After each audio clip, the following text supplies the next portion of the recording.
Volta. Volta? Não volta, Rita. É isso, galera. A gente vai começar agora o primeiro episódio da série Verdades Difíceis de Engolir. Aí vocês fazem um barulho. Agora foi uma onda, né? Pois faria 100 bilhões aí. Ô, Rita, do nada assim. Quebra clima. Mas eu tenho certeza que Deus vai falar algo muito especial com a gente hoje. Porque hoje não sou eu que vou trazer a palavra para vocês. Deus está vendo, viu? Uhul. Hoje quem vai trazer a palavra é uma pessoa muito especial. Ela é nutricionista, mãe da Esté e do Luca, esposa do pastor Guilherme Franco. Bruna Franco, pessoal, receba ela com a salva de paz.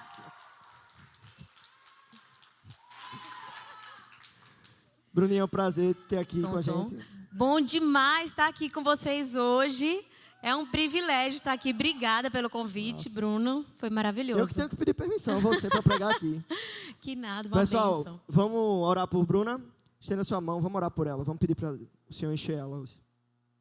Senhor, em nome de Jesus, a gente está aqui nesse lugar e a gente é tão grato, Senhor, pelo que o Senhor tem feito no nosso ministério, Senhor. Mas a gente, nesse momento, vem te pedir, Deus, que o Senhor possa preencher e encher agora a mente de Bruninha, para que ela traga para nosso ministério, Pai, uma palavra que venha do Teu coração, Senhor. Para que a gente aprenda sobre relacionamentos, Pai, que o Senhor possa capacitar ela nesse momento, que ela diminua, que o Senhor cresça, Pai, que o Senhor dê as palavras que ela precisa, Senhor. Prepara os nossos corações, Senhor, porque hoje nós queremos sair daqui transformados pela Tua palavra, Pai. Essa é a nossa oração, nós oramos no nome daquele que vive e reina para todo sempre, o nome de Jesus, e a Toca diz...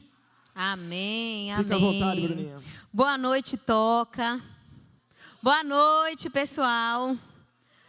Olha, vocês já tiveram o privilégio de me ver passar vergonha ontem em rede nacional, que foi eu cantando aquela música, né? Essa música da Rita, lá no Instagram da Toca. Quem não viu, não perdeu nada, não precisa ver. Porque quando o Bruno colocou junto da música que eu estava cantando, a música original, eu falei, que bom que eu não faço parte do louvor de canto nenhum. Porque pense numa bichinha desafinada, sou eu.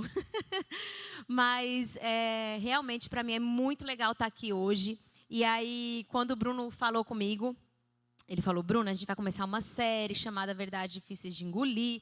E aí não tem aquela música Rita, né? Porque na música Rita, o pessoal é aquela música super famosa, está todo mundo cantando. Então eu quero que você fale um pouquinho sobre a música Rita. E eu fiquei, meu pai do céu, que música é essa?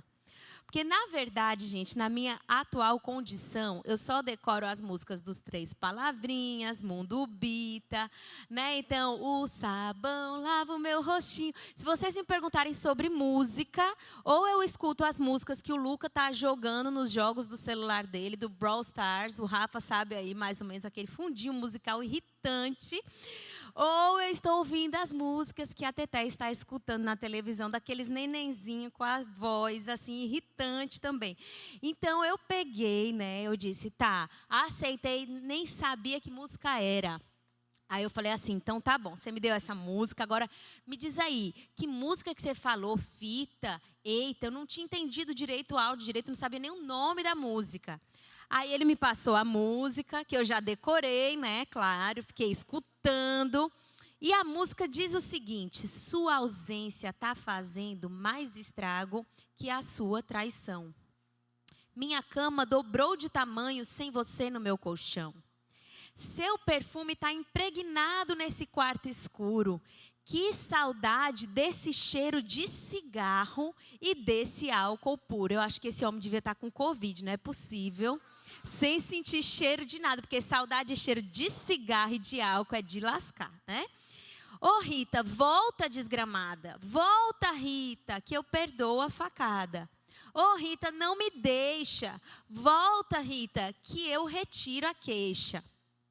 E como se não bastasse toda essa sofrência, ele repete tudo de novo, e a música é só isso.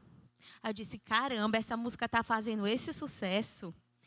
Em que tempos nós vivemos, não é verdade? Mas o ritmo é bom, né? Dá vontade de dançar, é a sofrência, quem está apaixonado se identifica, né, com essa sofrência. Quem nunca se apaixonou aqui? Eu não vou nem pedir para levantar a mão, que acho que não vai ter ninguém. Todo mundo já teve uma paixonite aguda aí, né?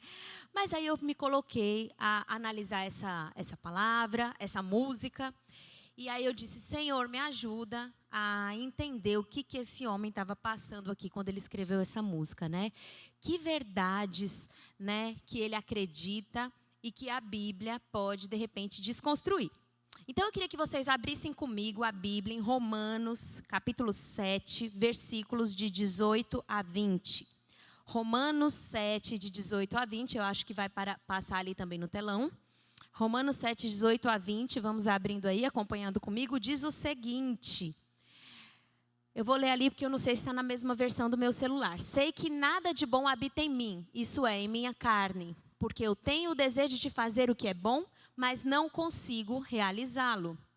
Pois o que eu faço não é o bem que eu desejo, mas o mal que eu não quero fazer, esse eu continuo fazendo. Ora, se eu faço o que eu não quero, já não sou eu quem o faz, mas o pecado que habita em mim. Outro texto semelhante a esse está em 1 Pedro 2,11, que diz o seguinte, pode projetar aí também, 1 Pedro 2,11. Diz o seguinte, estava chegando ao... Não, 1 Pedro 2,11 diz assim, amados, confessem os seus pecados... Não é esse não. Diz o seguinte, amados, peço-vos como a peregrinos e forasteiros, que vos abstenhais das concupiscências carnais que combatem contra a alma. O primeiro texto que a gente leu um pouquinho foi a carta de Paulo aos Romanos, que ele fala então que o bem que ele quer fazer, ele não faz, esse versículo já é muito conhecido, né? O bem que ele quer fazer, ele não faz, mas o mal que ele não quer fazer, é esse o que ele acaba fazendo. Então, existe de fato uma luta, né, da nossa carne contra a nossa alma. Existe algo dentro de nós que sempre se inclina para fazer o errado. Concorda comigo? Vocês são assim, porque eu sou. Eu não sei se vocês são muito mais crentes do que eu, mas sempre que eu estou sem dinheiro, que eu vou no shopping, aí eu fico vendo tudo, querendo comprar tudo, sem poder gastar. Mas no dia que a gente tem dinheiro, que a gente pode comprar aquela roupa, a gente olha e não acha nada. É verdade ou é mentira, meninas? Mas quando a gente não pode, né, aí a gente fica com os olhos brilhando. Quando você está num caminho de educação para a sua saúde, para se alimentar bem, para fazer exercício, parece que as tentações elas começam a surgir, né? E aí você fica querendo comer tudo, comer as paredes. E sempre é assim na nossa vida. A nossa carne, ela sempre se inclina para o mal. E a Bíblia fala isso em várias passagens, essas são apenas duas, né? Então, geralmente, né, existe essa luta entre a alma e a nossa carne. E eu vou contar uma coisa para vocês. Geralmente, é a alma que perde essa luta, na maioria das vezes.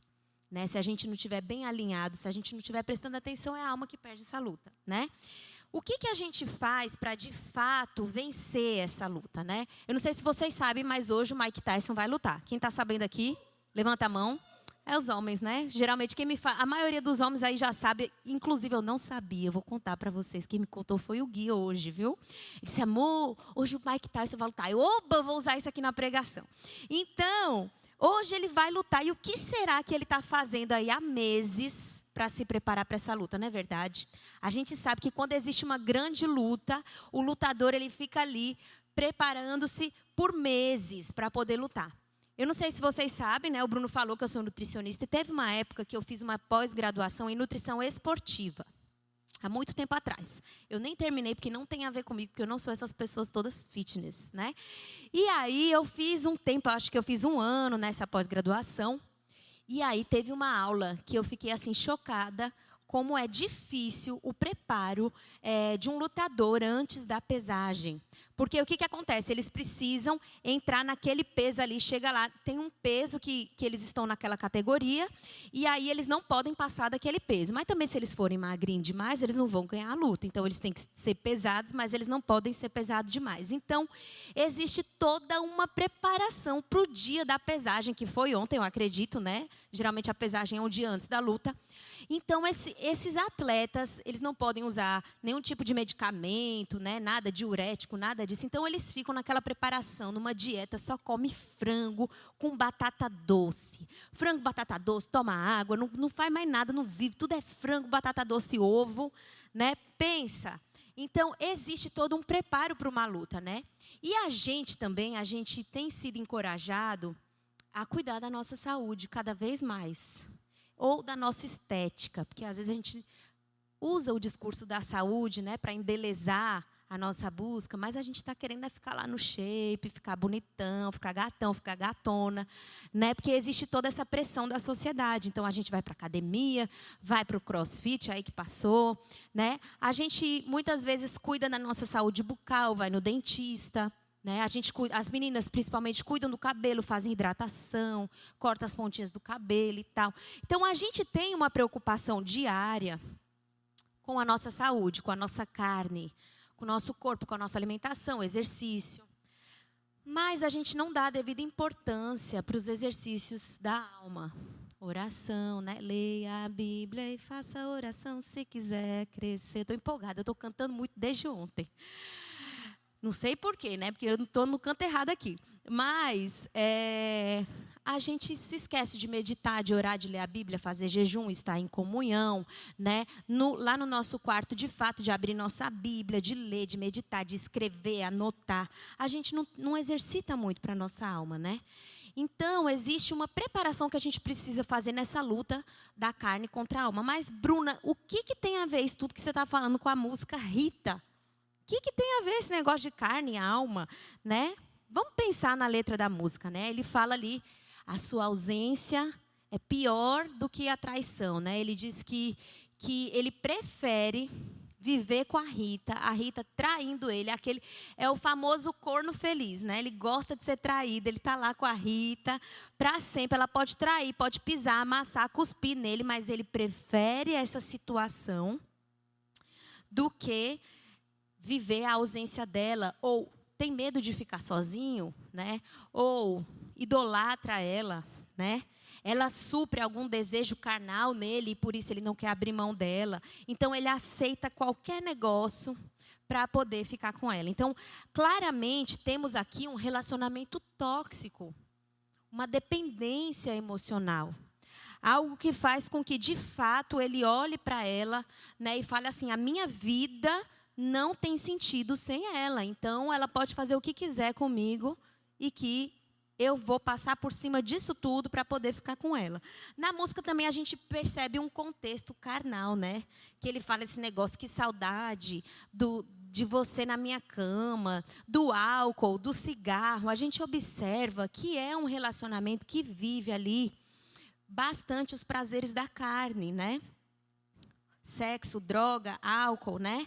Então, o que ele está falando? Ele fala assim: prefiro viver nessa relação tóxica do que me abster desse relacionamento. Eu prefiro satisfazer o meu desejo pontual do que planejar e organizar o meu futuro. Porque, claramente, ele está colocando o futuro dele em jogo. Imagina você viver com uma pessoa que vive te traindo. Que futuro você vai ter com isso, né? Quantas decepções, quanta tristeza. Você está arriscando colocar o seu futuro nas mãos de um relacionamento que só se satisfaz ali pessoalmente, pontualmente, desculpa. Né? Então, de fato, essa Rita, boa coisa ela não é. Né? Então, é aquela... Vocês já ouviram aquela frase? É melhor você se arrepender do que fez do que o que você não fez. Geralmente, quem fala isso está trocando ali uma virtude, algo bom que ele não deveria ter feito, ele deveria ter negado aquilo. Não, mas pontualmente a gente tem esse desejo de satisfazer a nossa carne. Amém? Deixa eu fazer uma pergunta para vocês. Para vocês, o que é felicidade? Vamos pensar, né? Não precisa responder. Mas quando você pensa numa pessoa feliz, essa pessoa é o quê? O que ela tem? Geralmente, quando a gente pensa aí numa pessoa feliz, né? A gente classifica aí a felicidade como coisas carnais. Então, uma pessoa feliz é aquela pessoa que come, não engorda, gente, não é? Deve ser bom demais, dá até raiva aquelas pessoas que são magras de ruim. Come, tudo que é porcaria não engorda, as taxas sempre tão boas. Você conhece alguém assim? Eu conheço, dá até raiva. Essa pessoa não sou eu, também não é meu marido, né? Não somos nós, mas existem essas pessoas. As pessoas felizes, às vezes, são aquelas pessoas que podem desfrutar do sexo a qualquer momento. Eu lembro que antes de casar, o Gui sempre falava, meu Deus, eu preciso casar, porque quando eu casar, todo dia eu vou namorar, né, para não dizer outra palavra, todo dia. Então, pensa que a felicidade, né, porque depois que casa, a gente vê que não é bem assim, queridos. A gente tem disponibilidade para poder usufruir do sexo, mas isso a gente percebe que isso não traz a real felicidade. A verdade é essa. Ah, não, porque uma pessoa feliz, muitos dirão que são pessoas ricas, que têm dinheiro, elas podem comprar o que querem, na hora que querem, né? Elas podem... Imagina, todo dia o delivery do iFood que você quiser pedir, você pode pedir. Isso é ou não é felicidade? A gente pensa que felicidade tem a ver também com isso. Você poder comprar o que você quiser na hora que você quiser.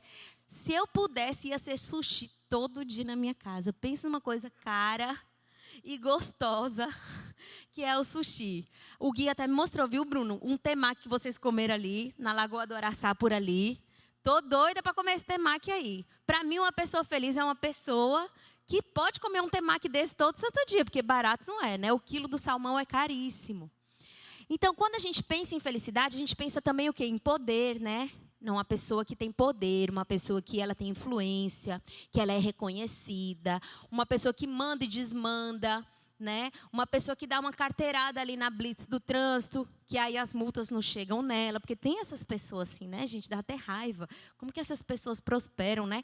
Então, a gente pensa que felicidade tem a ver com fama, uma pessoa famosa que tem 180.000 seguidores no Instagram, né? 1 milhão de seguidores no Instagram, onde ela passa, elas recebem recebidos todo dia na casa dela. Gente que sonha essa vida das digital influencers, né?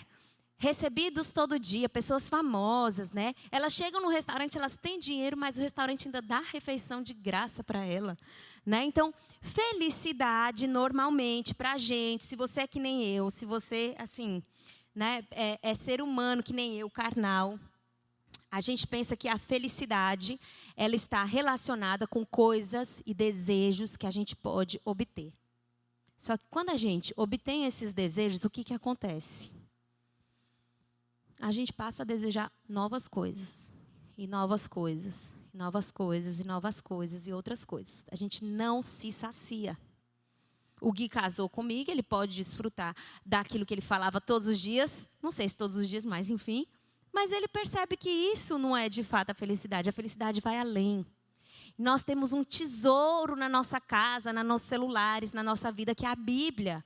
Porque lá a gente pode descobrir realmente a verdadeira fonte de felicidade. Então, a gente relaciona muito o conceito de felicidade com coisas que satisfazem a nossa carne. E geralmente a gente vende a nossa alma para obter essa felicidade pontual. O que eu poderia substituir a palavra alma?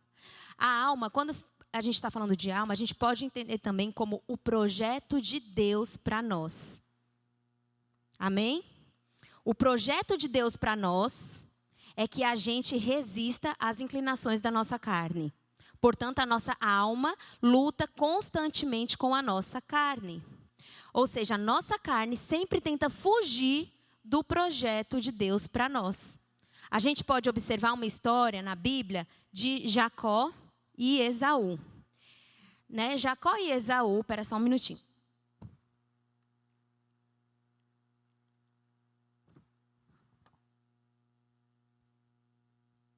Jacó e Esaú, para quem não sabe, eles eram filhos de Isaac.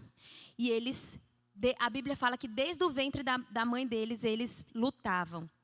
Naquela época, quem nascesse primeiro era o primogênito. Então, o primogênito ele tinha direito a muitas bênçãos. Era muito bom ser o primogênito, o filho mais velho. Ele, de fato, ele tinha um futuro maravilhoso. Então, os primogênitos, eles tinham um futuro brilhante pela frente, porque eles eram primogênitos, né? E aí, o que aconteceu? Um dia, quem nasceu primeiro foi Esaú, e não Jacó, ok? Então, quem era o primogênito? Esaú. Um dia, Esaú foi caçar, e aí Jacó sabia que ele ia voltar morrendo de fome. E aproveitando a fome de Esaú, o que Jacó fez? Ofereceu a ele um prato de lentilha. Vamos pensar aqui, vamos contextualizar. Ele deu um prato de cuscuz com ovo. Bem na hora da fome, que eu sei que eu não sou nordestina, né? Mas um cuscuzinho com ovo é bom demais, né? Todo mundo aqui gosta. Então, ele ofereceu um prato ali de lentilha. E Esaú, em troca desse prato de lentilha, Jacó disse: me dá a sua primogenitura, me dá o direito de ser considerado primogênito. E o que Esaú fez?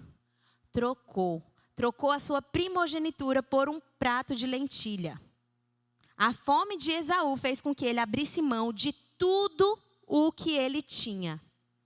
E o rapaz da música, da Rita, ele está querendo abrir mão de um futuro melhor para ele. De uma possibilidade de viver um amor real, um amor verdadeiro. Um amor que de fato reflete a Deus, um amor onde ele é aceito, um amor onde ele é amado, um amor onde ele não é traído. O rapaz da música da Rita, né, ele está querendo simplesmente satisfazer a sua fome momentânea. Ele quer usar a Rita para poder satisfazer as vontades dele, independentemente do que ela faça com ele. É ou não é o mesmo que Esaú fez? Deixa eu contar para vocês a história da minha sogra. Minha sogra Raquel, ela é casada com o pastor Halley, certo? Ela estava, antes de casar com meu sogro, ela estava noiva. E 1 mês e meio, 2 meses no máximo, antes dela casar, ela morava no Palavra da Vida, que é um instituto bíblico. Aí o pastor que acompanhava ela, chegou para ela e disse assim: você vai acabar esse noivado. Aí ela disse: mas por quê? Porque Deus está me falando que você precisa acabar esse noivado. Vocês estão numa relação que não vai dar muito certo. Eu conheço você, eu conheço ele. Vocês não vão ter coragem de acabar esse noivado, mas esse casamento não é para acontecer. Então você vai tomar a frente e você vai acabar esse noivado. Gente, o casamento estava pago, estava tudo pronto. Ela tinha vestido, tinha tudo. E ela sentiu a paz de Deus de seguir a orientação do líder dela, que era esse pastor que acompanhava ela há muito tempo. Ele era um líder na vida dela. Ela foi obediente a esse pastor, né? Ela entendeu, recebeu também do Espírito Santo a paz, né? Para confirmar aquela fala do pastor, e ela acabou o noivado. Quando o tio Halley, que é meu sogro, soube que ela acabou o noivado, ele deixou um tempinho passar, chegou para ela e falou assim: casa comigo. Ele nem pediu ela em namoro, ele já pediu em casamento. Porque ele olhava para ela e falava assim: essa mulher é uma mulher para casar. Eu quero casar com a Raquel. E aí, ele pediu ela em casamento. Em coisa de 1 ano, eles se casaram. Aí eu fico pensando, se minha sogra tivesse casado com aquele cara antes do meu sogro, nós não estaríamos aqui hoje. Olha que louco. Nós não estaríamos aqui. Porque não ia existir o Gui. Não ia existir eu na vida do Gui. Não ia existir a ponte. Vocês não estariam aqui nessa noite. Concordam comigo? Se ela não tivesse ouvido o pastor dela, a gente não estaria aqui nessa noite. E o que eu quero dizer isso aqui para vocês? Existe um futuro, às vezes, brilhante, que depende de algumas decisões nossas. E esse futuro só será desfrutado se vocês obedecerem ao Senhor. Amém? Deus, ele tem um futuro. Imagina quanta coisa não seria real hoje se a minha sogra não tivesse se casado com o meu sogro. A minha sogra, ela não abriu mão do projeto de Deus para a vida dela pela sua fome momentânea. Para ela foi muito difícil acabar um noivado. Há 1 mês já aconteceu o casamento. Então Deus, ele tem um futuro brilhante. Eu estou falando isso aqui sem medo de errar. Ele tem um futuro brilhante para cada um de vocês aí. Mas alguns de vocês estão trocando esse futuro por um prato de cuscuz. Por uma fome momentânea, por uma coisa que passa. Por uma coisa pequena, sem valor.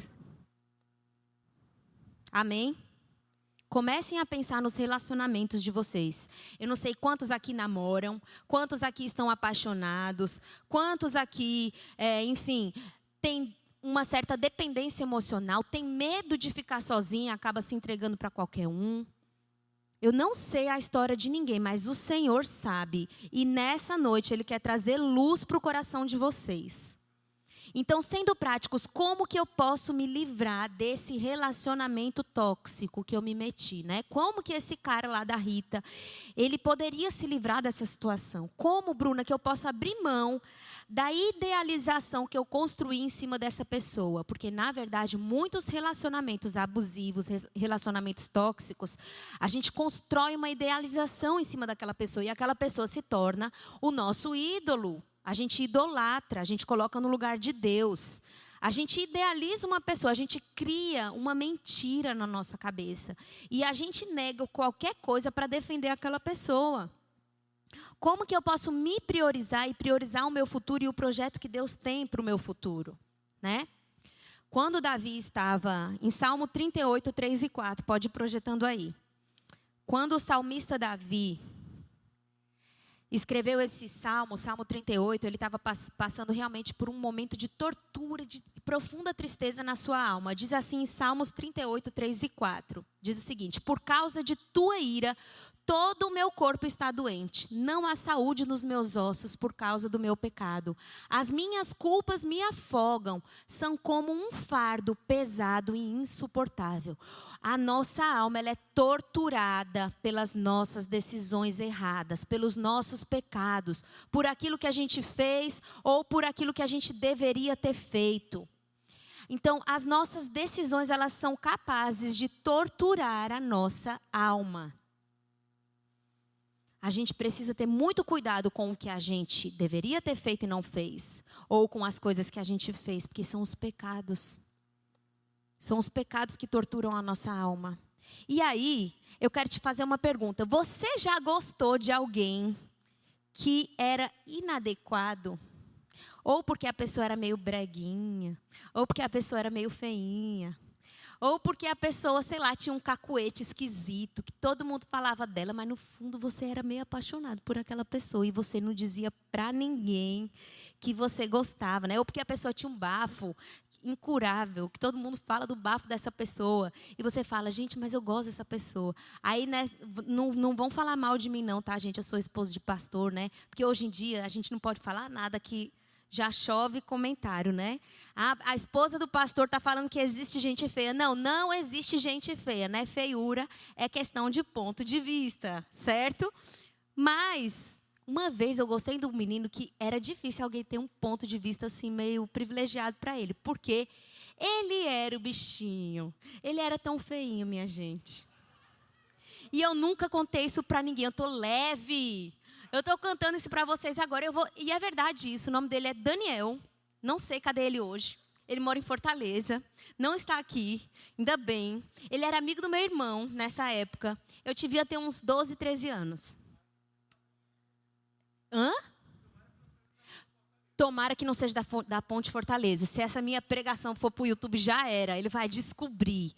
Gente, mas o bichinho era tão feio. Só que ele era super amigo do meu irmão. E eu fiquei apaixonada por ele. Eu achava o jeitinho feinho dele tão bonitinho. Não tem, né? Aquela pessoa que é feinha, mas o jeitinho é tão bonitinho. Ele tinha uns olhinhos assim, né? Gente, o bichinho era feio. Aí uma vez a gente foi para um parque de diversão lá em Fortaleza. E eu fui no mesmo brinquedo que ele. Tipo uns aviões que ficava rodando assim bem rápido. E eu fui sozinha com ele. Aí comecei a palpitar. Meu Deus do céu, eu tô sozinha aqui com ele. Tô sozinha com o Daniel. E não sei o quê. E eu lembro que no meio do vucu-vucu do avião rodando, ele, pum, segurou na minha mão. E eu, meu Deus, ele pegou na minha mão. E agora? Se ele tentar alguma coisa aqui, as pessoas vão saber que eu gosto dele. Eu já estava com vergonha pelo que as pessoas iam pensar, né? Eu não queria assumir, mas eu gostava do bichinho, rapaz. Ainda bem que não aconteceu nada. Ele só pegou na minha mão, eu fiquei nervosa, não retribuí a pegada na mão, assim, fui-me embora. E depois eu fiquei olhando, fiquei rindo de mim. Depois você passa um tempo, você fala, como é que pode que eu gostei daquela pessoa? Eu sei que você também já gostou de alguém feinho, breguinha. Eu sei, não precisa confessar não, precisa pagar esse mico que eu estou pagando aqui não, tá? Mas às vezes a gente tem vergonha de assumir o nosso sentimento, né? A gente tem vergonha de falar a verdade, né? Ou porque a gente quer muito ser aceito, né? Ou porque a gente quer se adequar para a realidade. Então, o que todo mundo gosta, eu tenho que gostar também, né? Então, eu tenho que sempre gostar daquela pessoa ali que está fazendo sucesso, né? Ou porque a gente vive uma mentira. Confessar pecados, às vezes, é muito difícil, porque a gente vive uma mentira, né? A gente tem vergonha de assumir. Ou porque a gente está se escondendo. Então, assumir, reconhecer um relacionamento tóxico, eu quero dizer para vocês que é vergonhoso. Talvez seja o dia mais difícil da sua vida quando você assumir que você é uma pessoa dependente emocional de alguém. Ou que você vive numa situação de relacionamento abusivo, relacionamento tóxico. Assumir isso é muito difícil. Talvez seja o dia mais difícil da sua vida, mas eu quero te dizer uma coisa, isso não é o fim, ele é o começo. Amém? A gente precisa assumir quem nós somos. Eu sou um dependente emocional. Eu idealizo. Eu acho que eu só vou ser feliz quando eu namorar com alguém. Gente, isso é a pior mentira que o Satanás pode contar para vocês. A nossa felicidade está no Senhor. Independente se você namorar ou não, se você casar ou não.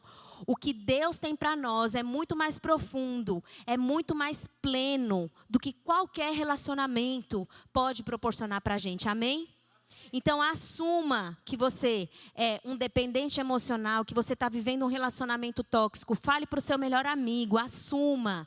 Porque pode ser o dia mais difícil da sua vida, mas é o dia também que você vai experimentar uma leveza enorme. Sabe aquela massagem que você faz, que dói, mas é bom ao mesmo tempo? Você não sabe se está doendo ou se está sendo bom?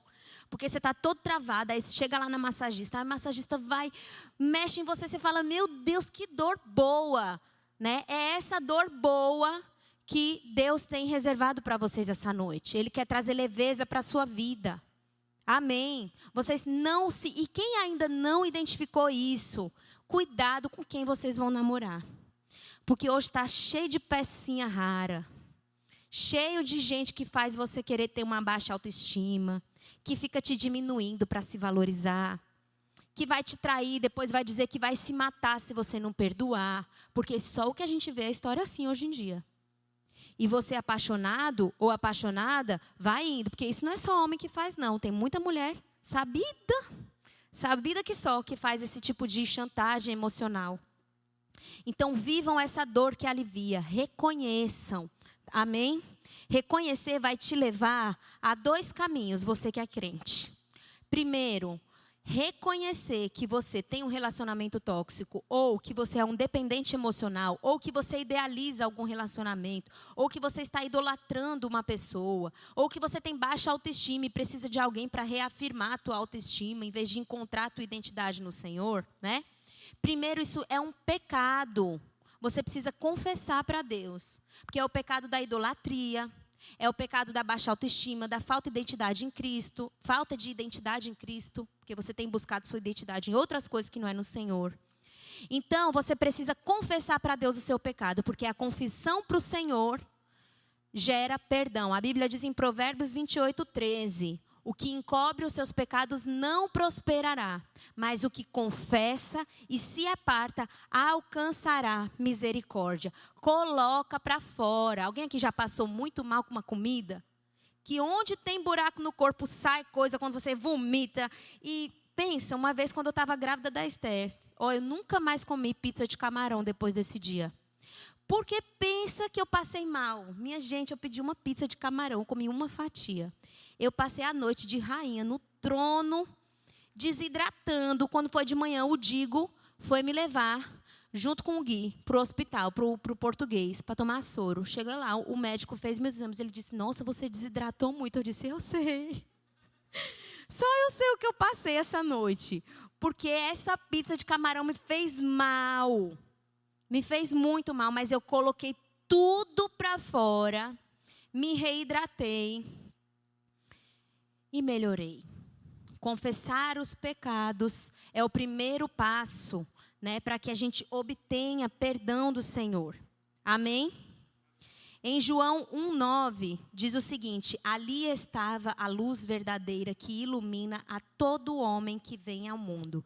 Deus, Ele quer trazer luz para a sua vida, para os seus relacionamentos.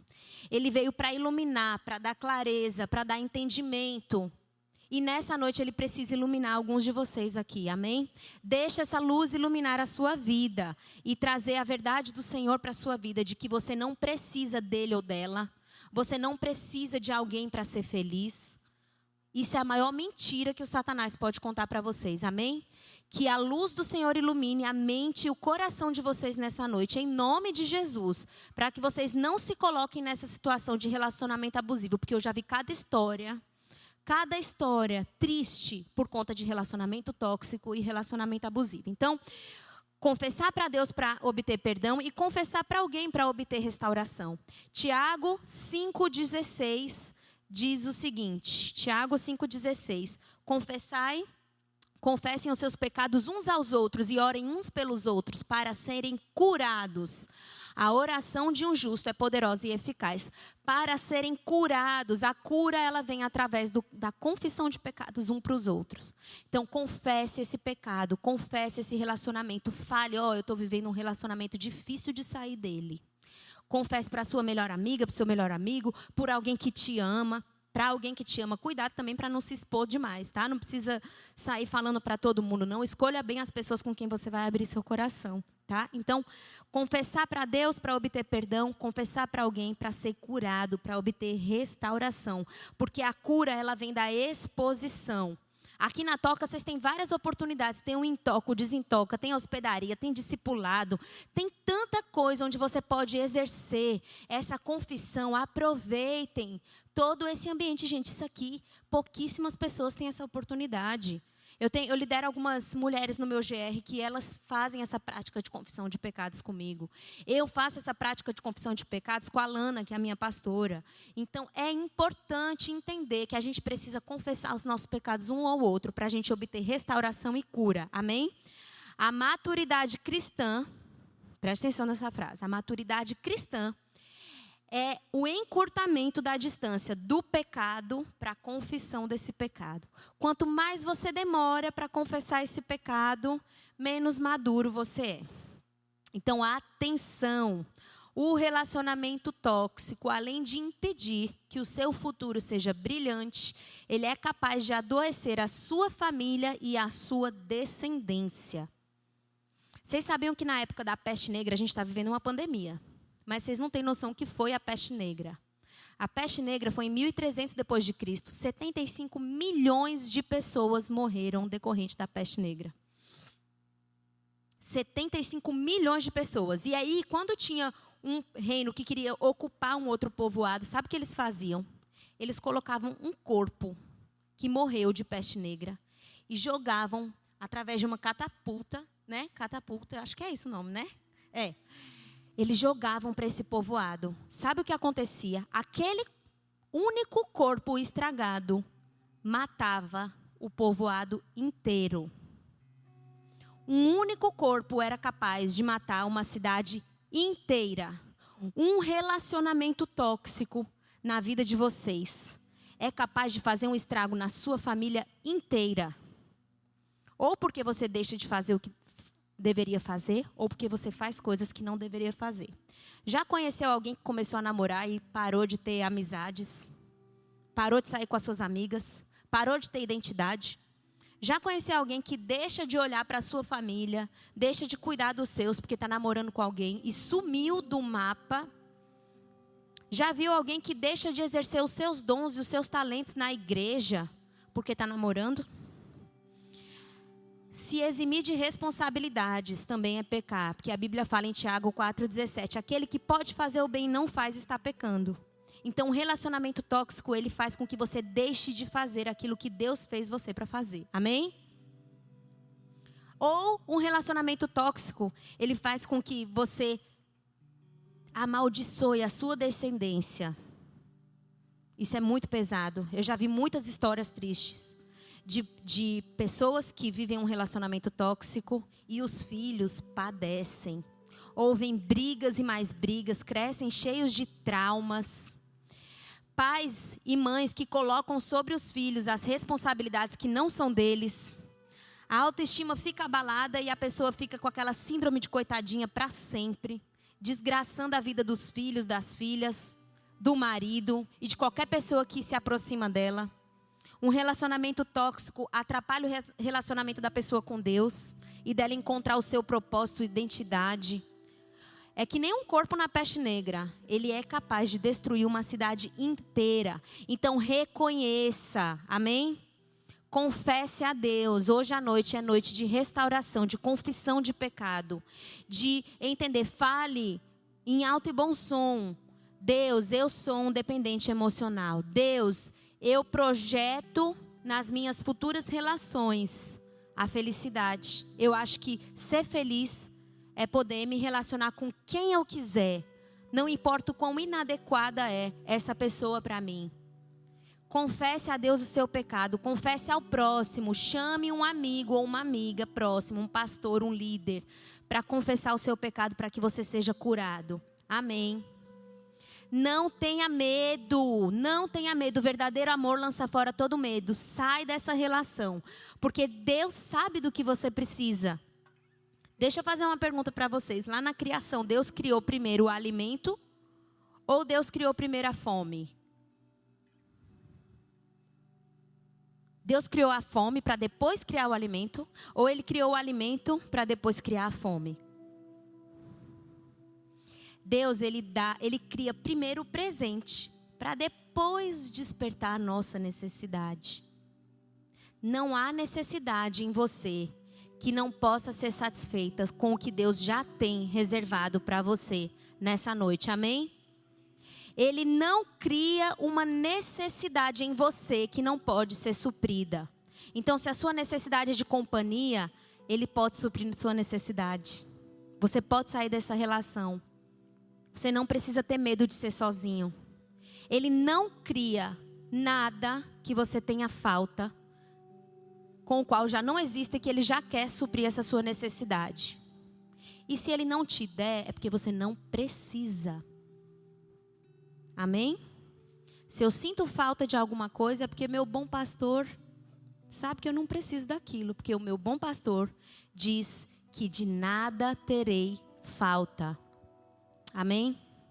Que nessa noite a gente possa reconhecer, confiar, confessar nossos pecados um para os outros. Parar de idealizar relacionamentos e colocar Deus no lugar que Ele merece. Que é o lugar de dono da nossa vida. E que a nossa identidade seja firmada no Senhor. Porque só o Senhor é capaz de fazer o nosso futuro, o seu futuro, um futuro brilhante.